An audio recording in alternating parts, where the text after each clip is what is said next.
अस्सलाम वालेकुम। तफ्तीश न्यूज़ में आपको खुशामदीद कहते हैं। मुख्तलिफ मसाइल प्रोग्राम में आपके साथ होते हैं। प्रोग्राम इस वक्त मौजूद है बिल्कुल साइड टाउन से मुत्तसिल मोहम्मदी मस्जिद और मशहूर जो है ना 4 नंबर जमील बिरयानी। यहाँ पे इस वक्त माशाल्लाह MPA MNA साहब मौजूद हैं, अताउल्लाह साहब, सब इनसे वाकिफ़ होंगे। इसके अलावा आबिद सवाती साहब है, ताल्लुक़ इनका पाकिस्तान तहरीक इंसाफ से। और यहाँ पे तो एक छोटा सा उद्घाटन का यानी प्रोग्राम है जो कि रियल इस्टेट का, मगर यहाँ अब इनसे हम बातचीत करेंगे कि आगे जो मुल्क की सूरत हाल उसके बारे में MNA साहब और आबिद सवाती साहब क्या फरमाएंगे। अस्सलाम वालेकुम। जी वालेकुम अस्सलाम। जी ये प्रोग्राम तो आबिद भाई का प्रोग्राम है, लेकिन मैं तो आज कल जहाँ भी जाता हूँ ज़ाहिर है हमने अपने जो हमारी हकीकी आज़ादी की जंग है उसके हवाले से लोगों को कन्विंस करना है और लोगों को ये बताना है कि इमरान खान साहब हमारी जंग लड़ रहे हैं और हमने उसका साथ देना है और इंशाअल्लाह इस्लामाबाद की तरफ मार्च करना है।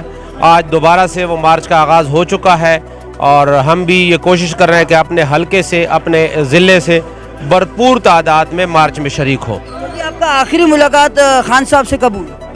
मेरी पिछले दिनों हमारी मीटिंग बुलाई गई थी पार्लिमानी पार्टी की, उसमें मुलाकात हुई थी बनीगाला में। अच्छा, बनीगाला में। और अभी जो वो अल्लाह ताला रहम फरमाए उन पे, उनको सेहत दे, उनके जो अभी ज़ख्मी उनके बाद तो मुलाकात नहीं हुई?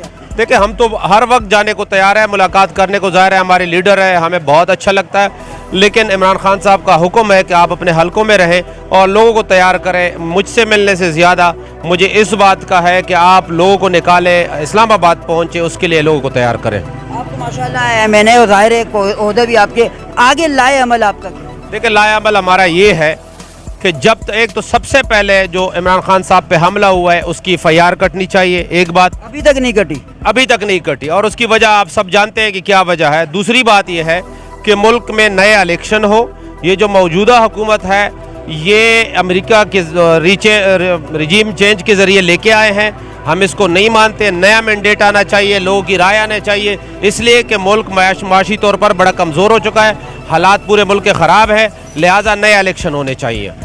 जी ये जो माशी हालात है आप क्या कहते हैं कि कब सही होंगे और कैसे होंगे? क्योंकि आप लोग खान साहब ने ये कहा था मेरे पास एक बेहतरीन टीम है। देखिए इमरान खान साहब के आखिरी दिन अगर आपको याद हो, हम बार बार इमरान खान साहब से यही शिकवा करते थे कि खान साहब महंगाई है, प्राइम मिनिस्टर साहब महंगाई है, तो वो हमें यही कहते थे कि मैं जब तक बैठा हुआ हूँ अगर मैं उतरूँगा, मैं वज़ीर आज़म नहीं रहूँगा तो ये महंगाई डबल हो जाएगी। ये मैंने और हो गई है। तो हमारे पास टीम क्या है? हमने देखे रशिया से सस्ता तेल खरीदना था, गंदम खरीदना था, सीधी सीधी बात है। और इन्होंने वो सारे मुआहदे अमेरिका के कहने पे ख़त्म किए और जब तक ये मौजूद हैं ये ना तो महंगाई ख़त्म हो सकती है, ना मुल्क ठीक सहमत में चल सकता है। बहुत शुक्रिया आबिद सवाती साहब। सर जी थोड़ा इधर हो जाएं। और ये एक तो इफ्तिताई तकरीब में आपको वो कहते हैं कि मुबारकबाद, और दूसरी बात ये कि आपका लाहे अमल जैसे आप भी इलाकाई तौर पर एक ओहदेदार। बिस्मिल्लाहिर्रहमानिर्रहीम। हमारा प्रोग्राम तो रियल इस्टेट के सुबहान रियल इस्टेट का था, मगर इमरान खान के होते सारे प्रोग्राम ख़त्म हो जाते हैं। हम इमरान खान से शुरू होते हैं, इमरान खान पे ख़त्म होते हैं और हमारा जान माल वक्त सब इमरान खान के लिए, हमारे बच्चे भी कुर्बान इमरान खान पे। हम और अभी कहने का मकसद सिर्फ ना मैं स्टेट की बात करूँगा ना कारोबार की बात करूँगा। अभी आवाम से इतनी सी अपील है कि भाई लॉन्ग मार्च में निकलें और MNA साहब ने जिस तरह से अभी हमारे ज़िले के लिए गाड़ियाँ कन्वेंस दे रहे हैं तो उसके लिए हमारी लोगों से अपील है कि इस लॉन्ग मार्च में निकलें। बस इतनी सी बात करनी है और खान पे हमारी जान भी कुर्बान।